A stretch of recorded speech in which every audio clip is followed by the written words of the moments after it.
Хоёр ханхугаа авахд бэлдэнэ. Өнөөдөр 3 дугаар анги орсон байгаа болохоор орой сууж байгаа шууд хийж эхлэе. Тэгээд азууран байна. Интрогоо явуулаад аним руу гарцгаая. Тэгэд би байж үлээ 17-той октинүүдээр би солиотой уруулны чинь цор ганц шиг хүүе болож хүмүүс хараад бай. Зүгээр улам үлсэд бай. Хижил чин тарахаар гадаг хүлээж бай. Чи миний дэргэд тайван сайхан чам. Ёй маань шууд үерхээр үзье гэж асуусан да. Яг үндэ сэмпайхаа ямар царайг гаргахыг харах гээд шууд асуучихсан юм байна лээ.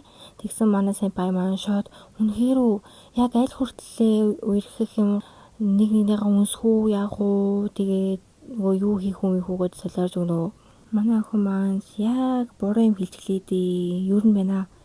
Жохон бодож байгаад хэлье гэд гүгээд яваад өгдөг. Мэдээж дөрмийн ёсоор юу болсон бүгдийг нь хоёр найстай ярьж өгнө. Манай охин чин бодлогүй шууд хариулчихсан. Одоо яана чихнээс өргөчгүй яах вэ гэж бүр сандарч өгнө. Үгийг нь бодлогоширж байгаа царайг нь л харчих. Бараг миний гаргаж байгаа царайг нь хоёр найз захирыг шим байшин. Тэгсэн ичи маань хоёр дагуулаа авчираад ёй чаан гэд ангид нь хүрээд ирдэг. Манай охин ангийнхаа охтуудын шивнэлтэйг сонсоод ууралсан да. Нөгөө бүгд ангийг авч гарнаа. Гарвуугүй юу хоёр найстай цаг өгүүлж өгч байгаа юм чи манай анги руу хурж ирэхээ бол дээрээс энэ хоёр одоо юу вэ гэсэн нөгөө хоёр нөөжтэйгээ танилцуулдаг. Энэ цайвар устыг нь Аканы Сентаро, харин энэ хар устыг нь Куабата Гэшүүн гэдэг гинэ. Манай хоёр охин ч юугаар дутхгүй бас өөрсдөө танилцуулна.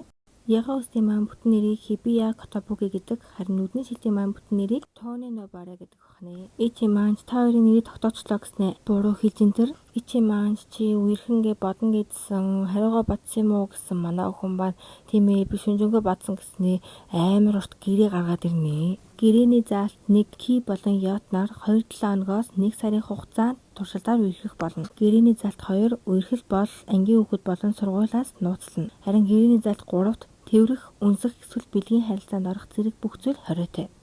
Эцэст нь өөр нэгэн 3 дахь этгээдэд хайр сэтгэлийн хамааралтай болоод энэ гэрээ цуслагдах болно. Үүнийг сонссон ичи маань чамайг бодно гэхээр намайг хайчлаа л гэж бодсон гэсэн манай залуу маань өөрийнхөө мэдэхгүй зүйлээс бууж өгөх дургүйтэй гээл хэл. Үүнийг харсан ичи маань дахиад л дурлах шиг. Ийхүү албан ёсоор хоёр ханхуу маань үерхлээ. Хонхч дугаарч хоёр найз нь ёй чантай явах гэсэн манай ичи маань ёйг зээллээгээд аваа явдаг. Яагаад намайг зогсоочихов гэсэн хоёулаа баймаар байсан юм. Хоёулаа одоо үргэлжчихсэн юм чи минийх бүдтэй гээд бүр өмчлөөд идэг. Манай охин чи үнэхээр өмчөрхүү залуу юм а гэсэн. Манай залуу энэ үгийг анх удаа сонсож байна гэдэг. Анх удаа л нэг зүйлийг ингэтлээ хүсэж байна гэдээ ёй чан руу хардаг. Манай хоёрыг дугаараа солилцоод байжсэн хонх дуурдаг ба ичи маань тараад чамайг хүргээдэггүй гэсэн ёй чан маань хүмүүс баригдчихнаа хэрэггүй гэд явдаг. Ийхүү өрөөндөө анх удаа л хүнтэй ирэхж байна. Ийм хүнтэй ирэхэд зүгээр үү гэж нэлээд удаан бодлогоширсныхаа дараа ичи рүү маань мессеж явуулдаг. Үгүй энэ гаргаж байгаа царайг нь л харчих бүр гахаж цаад юу гэж чаажчихсан байсан гэж анх удаа л чадчих байна. Ёй байна. Амралтын өдрийн нэг өдөр нь хоёлаа болцоонд явбал ямар вэ гэж асуусан байдаг. Манай охин товсон цагаас эртээрээ хүлээгээ зогсож байдаг. Манай ичи маань нэг удахгүй ирдэг ба яг чамааг ингэн гэж мэдээд ирсэн маа гэж хэлдэг. Ичи маань ягаад 4 товцтойгоо ирчихсэн гэсэн сургууль орох ажилтай юм аа л гэж байгаа. Яг өндөө худлаа өмсөх хувцас сонгож чадахгүй болохоор 4 товцтойгоо гараад ирсэн байдаг. Гүй тэгсэн энэ хоёр болцоонд явж иж бүр ямар ч төлөвлөгөөгүй байвал яах вэ? Ийхүү ичигээ санаачлахаар хувцсны дэлгүүр ирсэн байдаг. Үгүй эн чинь хоёр урлагийн бүтээл үргэлжчихсэн юм аа хашийн. Ичи маань ёй ямар хөөр агж ийна гэсэн манай охин нүүр өгдөггүй. Ёй сэмпайг яага хувцас салчихсан гэсэн ичи маань өөрөө чиний стайл тохируулгаад хувцас салсан гэд хэлдэг. Манай охин маань үгүй яагаад гэргээ харсан чинь шууд шилийг нь булааж авснаа зүүчгдэг. Үгүй энэ шил нь бүр амар цохноо. Төгсөрсөн хоёр гэж энийг л хэлэх байх та. Эцэст нь дэлгүүр хэсэл дууссан боловч манай хоёр маань хувцас аваагүй байдаг. Манай охин маань өнтөө хувцас хараад шууд болчихсон гинэ. Манай охин хамттанд амар нуусгүй. Гэхдээ өөрөө тэрийг ерөөсөө анзаардгүй заяа. Ичи ёйг чи хамттанд үнэхээр дуртай маа гэсэн үгүй би нэг дуртай биш гэсэн. Чи талхан дээр юу дуртай гэсэн молкол гэж юм. Ер нь ихтэй юу иддэг вэ гэсэн шоколад, жимс, бичэн гэдэг данаа л хамтсан байгаа байхгүй юу? Ичи маань чи үнэхээр хамттан дуртай юм аа гэд инээждэг. Энийхийг нь харсан манай ёй чам маань анх удаа л ичигийн талаар мэдхийг хүсэж байна гэж бодлогоширдог. Энэ хоёрт маань орой болохоос өмнө цаг байсан болохоор хаашаа явах уу гэсэн ичи маань парк дагуулад ирдэг. Тоглоомонд суучгаад манай хоёр маань жоохон ярилцсанаа. Манай охинч чи байнга болцоонд яваад тасчихсан байх таа гэсэн. Үгүй анх удаага гинэ. Анх удаагаа л чөлөөтэй болцоонд явж үнэхээр хөвгөлтэй байлаа. Чамд үнэхээр их баярлаа гэж манай ичи маань хэлдэг. Манай охин маань зэрэг гаргаж асуудаг. Би энэ болцоог тавуулахдаа чамд төвгөд чулаа гэж бодсон. Чиний өгсөн хариу үнэхээр хөндий байсан гэсэн Мансло маань хэлдэг. Би ерөнхийдөө иймэрхүү чаддаг зүгээр л уншаад орхичихдаг. Тэ чамд болохоор хариу өгөхгүй яарсандаа тэгээ биччихсэн юм гээд бүр хазаагаа заяа. Манай охин маань чичээд, залуу маань чичээд, би чичээд бүү юм болж байна. Саяны явдлаасаа болоод чимээгүй тоглоомонд суусан хоёр маань буучхаад харихаар бацхаадаг.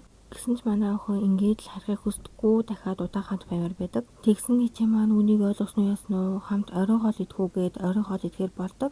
Даанч заяа нь хайсан юм яасан манай охиныг аав нь ажил дээрээ яаралтай дууддаг. Тэгээд манай залуу маань түүнийг ажилд нь хөргөж өгнө. Манай охин ч орой хоолнд урах гэсэн аав нь гараад ирдэг. Манай хоёрыг харсан аав нь хүүе та хоёр үргэлжчихсэн мүү гэсэн манай охин үгүй нөгөө гэсэн тиймээ үргэлж байгаа гээл авж ийн. Аав нь манай охины юунд болсон ингэ бүр охиныгоо хичээж хайнаа. Даанч хэтэрхий хүмүүсийн чинь маань харагдах байдалд нь үргэлжих юм бол байн гарч чадах болохоор харагдах байдалд нь тасаад үргэлжчихсэн гэд аавд нь бүр хачийн ярьж өгнө. Үгүй тэгсэн тэр үед нь манай охин гомдчихсан байдаг. Би ууг нь бүх юм амар гоё байсан. Тэгсэн ганцхан өгнөслөө тэр өдөр бүр сүйрчглэн мөрчлээгээд хоёр найз нь бас би бүр шок заяа. Ханхуу бүр тэр өдрийг үнэхээр гоё хөвгөлтэй байсан гэд бүр өөрийнхөө амар хүлээн зөвшөөрч байгаа байхгүй юу? Гэсэн ч манай охины маань уур нь гараагүй л байдаг. Шууд ичиг харангуудаа хөшгөө хааж ин тэр хоёр найз нь хүртэл үргэлж ханхууг урдуулах юмаа гэд найзаагаа даапаалаас те. Манай хий тиймээс гараа явж исэн чинь шууд ёй чаныг маань ичээд татаадны гөрөөр оруулчихдаг. Яагаад ингэж байгаа юм зүгээр уулзах гад ирж болсонгүй юу гэсэн манай охин өөрөө ангид нь ихийг хоригдчихсан шүү дээ. Ичи маань яагаад уралчихсан ингээ асуусан манай охин маань аавд өргөж байгаа энэ төргээ хэлчихсэн тэгж болохгүй байсан ингээ нэг тиймэрхүү юм ярьдаг. Өгийн үерхэл хоёр хайр дээр тогтдог нэг нь хайрлахгүй бол үерхэл болохгүй. Тэгтэл сенпай та одоо намайг үргэлж царайгаа харуул гэдэг үзэгдэндээ болохоор байн гармаарна гэдэг. Энд чинь тэгээ жинхэнэ хайр юм уу гэж асуудаг. Энэхүү аними маань 3 дугаарыг дуусч байна.